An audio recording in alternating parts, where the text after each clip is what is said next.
Gandang tanghali guys. Ayan ang menu ko ngayon ay adobong baboy. Ayan, pang ulam namin pang lunch. Ayan guys, gandang tanghali sa mga follower ko dyan, supporter, viewer. Ayan. Nalakas ng ulan dito sa amin. Hanggang ngayon, umaga, tanghali na, may umuulan pa rin mga idol.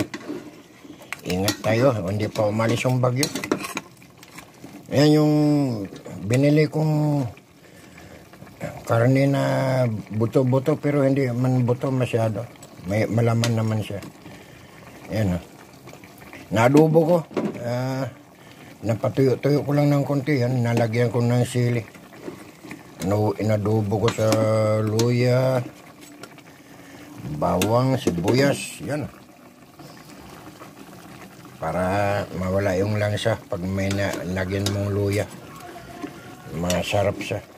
Mabango.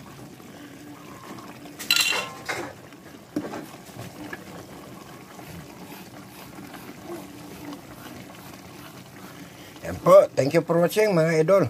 Malapit na maluto po yan. Ayan, kunting ano na lang, matuyo-tuyo na. Malambot na po yung karne na yan. Pinapatuyo ko lang ng kunti yung sabaw. Thank you po. Thank you for watching.